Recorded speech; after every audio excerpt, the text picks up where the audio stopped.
ಶಾಸಕ ಮುನಿರತ್ನ ವಿರುದ್ಧ ಮಾಜಿ ಸಂಸದ ಡಿಕೆ ಸುರೇಶ್ ಕಿಡಿಕಾರಿದ್ದಾರೆ. ಬಿಜೆಪಿ ನಾಯಕ ತಾಯಿಯನ್ನ ಮಂಚಕ್ಕೆ ಕರೆಯುತ್ತಾನೆ ಅಂತ ಡಿಕೆ ಸುರೇಶ್ ಕಿಡಿಕಾರಿದ್ದಾರೆ. ಶಾಸಕ ಮುನಿರತ್ನ ವಿರುದ್ಧ ಬಿಜೆಪಿ ನಾಯಕ ತನ್ನ ತಾಯಿಯನ್ನ ಮಂಚಕ್ಕೆ ಕರೀತಾನೆ, ತಾಯಿ ಹೆಂಡತಿಯನ್ನ ಮಂಚಕ್ಕೆ ಕಳಿಸು ಎಂದು ಹೇಳ್ತಾನೆ. ಇದೆಲ್ಲ ಬಿಜೆಪಿ ನಾಯಕರಿಗೆ ಕೇಳಿಸ್ತಿಲ್ವಾ ಅಂತ ಡಿಕೆ ಸುರೇಶ್ ಅವರು ಪ್ರಶ್ನೆ ಮಾಡಿದ್ದಾರೆ. ಬೆಂಗಳೂರಿನಲ್ಲಿ ಕಾಂಗ್ರೆಸ್ ಮಾಜಿ ಸಂಸದ ಡಿಕೆ ಸುರೇಶ್ ಪ್ರಶ್ನೆ ಮಾಡಿದ್ದಾರೆ.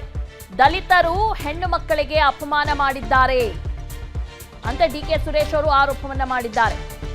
ಆ ವ್ಯಕ್ತಿ ಜಾತಿಗಳನ್ನ ಎತ್ತಿ ಕಟ್ಟುವಂತ ಕೆಲಸ ಮಾಡಿದ್ದಾರೆ ಅಂತ ಡಿಕೆ ಸುರೇಶ್ ಅವರು ಕಿಡಿಕಾರಿದ್ದಾರೆ. ನಾಯಕರು ರಾಜರಾಜೇಶ್ವರಿ ವಿಧಾನಸಭಾ ಕ್ಷೇತ್ರದ ಶಾಸಕರಾದವರು ಬಹಳ ಕೀಳು ದರ್ಜೆಯ ಪದಗಳನ್ನ, ಕೀಳು ಅಂತ ಹೇಳಿದ್ರೆ ಅದಕ್ಕಿನ್ನ ಕೀಳಾದ ಪದಗಳನ್ನ ಯಾರೂ ಕೂಡ ಉಪಯೋಗಿಸ್ಲಿಕ್ಕೆ ಸಾಧ್ಯ ಇಲ್ಲ. ಅವಿದ್ಯಾವಂತರಾಗ್ಲಿ, ಕೀಳರಿಮೆಯ ಮನಸ್ಥಿತಿ ಇರ್ತಕ್ಕಂಥವ್ರು ಉಪಯೋಗಿಸದೇ ಇರ್ತಕ್ಕಂಥ ಪದಗಳನ್ನ ಇವತ್ತು ರಾಜ್ಯದ ಜನ ಕೇಳುವಂತ ಒಂದು ವ್ಯವಸ್ಥೆಯನ್ನ ನಿರ್ಮಾಣ ಮಾಡಿ, ಒಂದ್ ಕಡೆ ರಾಮನ್ ಜಪ, ಒಂದ್ ಕಡೆ ಸಂಸ್ಕೃತಿ ಜಪ, ಇನ್ನೊಂದ್ ಕಡೆ ಅದೇ ತಾಯಂದಿರನ್ನ ಮಂಚಕ್ಕೆ ಕರೆಯುವಂತ ಜಪ. ಯಾರ ಹತ್ರ ಮಾತಾಡ್ತಾ ಇದ್ದೀನಿ, ಏನ್ ಮಾತಾಡ್ತಾ ಇದ್ದೀನಿ ಅಂತಿಲ್ಲ. ಆ ತಾಯಂದಿರನ್ನ ಮಂಚಕ್ಕೆ ಕರೆಯುವಂತ ಒಬ್ಬ ಬಿಜೆಪಿಯ ನಾಯಕರು ರಾಮನ ಹೆಸರನ್ನ ಹೇಳ್ತಕ್ಕಂಥವ್ರು, ಪ್ರಧಾನ ಮಂತ್ರಿ ನರೇಂದ್ರ ಮೋದಿಯ ಹೆಸರನ್ನ ಹೇಳ್ತಕ್ಕಂಥವ್ರು, RSS ನ ಜೊತೆ ಒಡನಾಟವನ್ನ ಇಟ್ಕೊಂಡು ಇರ್ತಕ್ಕಂಥವ್ರು, ಇಂಥವ್ರು ತಾಯಿಯನ್ನ ಹೆಂಡತಿಯನ್ನ ನೇರವಾಗಿ ಮಂಚಕ್ಕೆ ಕಳಿಸು ಅಂತಕ್ಕಂತ ಒಂದು ಸಂದೇಶವನ್ನ ಏನು ಕೊಡ್ತಾ ಇದ್ದಾರೆ, ಅದು ಭಾರತೀಯ ಜನತಾ ಪಕ್ಷದ NDA ಪಕ್ಷದ ನಾಯಕರುಗಳಿಗೆ ಕಿವಿ ಕೇಳಿಸ್ತಾ ಇಲ್ವಾ? ಒಂದ್ ಕಡೆ ತಾಯಂದರಿಗೆ ಅಪಮಾನ ಆಗಿದೆ, ಇನ್ನೊಂದ್ ಕಡೆ ಮಹಿಳಾ ಕುಲಕ್ಕೆ ಅಪಮಾನ ಆಗಿದೆ, ಮತ್ತೊಂದ್ ಕಡೆ ದಲಿತ ಸಮುದಾಯವನ್ನ ಬಹುಶಃ ನಾವು ಈ ಪದಗಳನ್ನ 80ರ ಹಿಂದೆ ಕೇಳ್ತಾ ಇದ್ವಿ.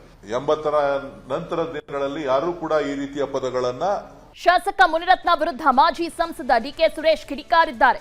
ಬಿಜೆಪಿ ನಾಯಕ ತಾಯಿಯನ್ನ ಮಂಚಕ್ಕೆ ಕರೆಯುತ್ತಾನೆ ಅಂತ ಡಿಕೆ ಸುರೇಶ್ ಕಿಡಿಕಾರಿದ್ದಾರೆ. ಶಾಸಕ ಮುನಿರತ್ನ ವಿರುದ್ಧ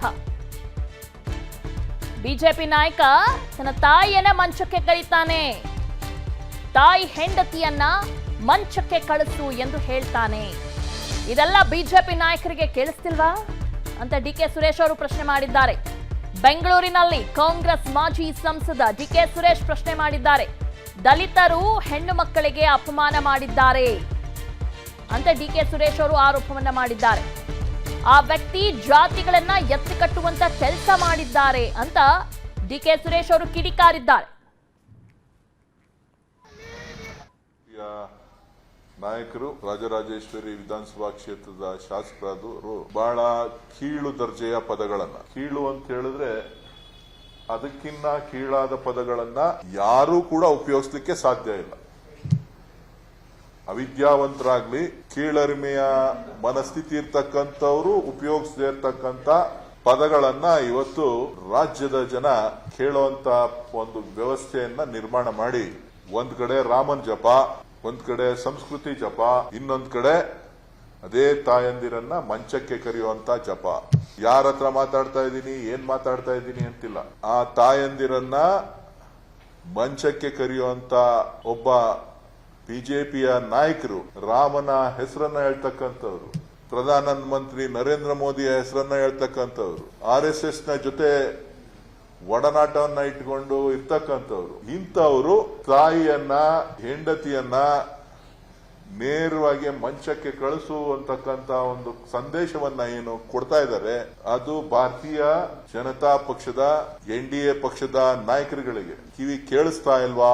ಒಂದ್ ಕಡೆ ತಾಯಂದರಿಗೆ ಅಪಮಾನ ಆಗಿದೆ, ಇನ್ನೊಂದ್ ಕಡೆ ಮಹಿಳಾ ಕುಲಕ್ಕೆ ಅಪಮಾನ ಆಗಿದೆ, ಮತ್ತೊಂದ್ ಕಡೆ ದಲಿತ ಸಮುದಾಯವನ್ನ ಬಹುಶಃ ನಾವು ಈ ಪದಗಳನ್ನ 80ರ ಹಿಂದೆ ಕೇಳ್ತಾ ಇದ್ವಿ. 80ರ ನಂತರದ ದಿನಗಳಲ್ಲಿ ಯಾರೂ ಕೂಡ ಈ ರೀತಿಯ ಪದಗಳನ್ನ. ಅನುಕ್ಷಣದ ಸುದ್ದಿಗಳಿಗಾಗಿ ವಿಸ್ತಾರ ನ್ಯೂಸ್ ಯೂಟ್ಯೂಬ್ ಚಾನೆಲ್ ಸಬ್ಸ್ಕ್ರೈಬ್ ಮಾಡಿ. ಹೊಸ ಸುದ್ದಿಗಳ ನೋಟಿಫಿಕೇಶನ್ಗಾಗಿ ಬೆಲ್ ಐಕಾನ್ ಕ್ಲಿಕ್ ಮಾಡಿ. ಲೇಟೆಸ್ಟ್ ಅಪ್ಡೇಟ್ಸ್ಗಾಗಿ www.vistaranews.com ವೆಬ್ಸೈಟ್ಗೆ ವಿಸಿಟ್ ಮಾಡಿ. ಅಂಗೈಯಲ್ಲೇ ಜಗತ್ತಿನ ಸುದ್ದಿ ತಿಳಿಯಲು ವಿಸ್ತಾರ ನ್ಯೂಸ್ ಕನ್ನಡ ಆಪ್ ಡೌನ್ಲೋಡ್ ಮಾಡಿ.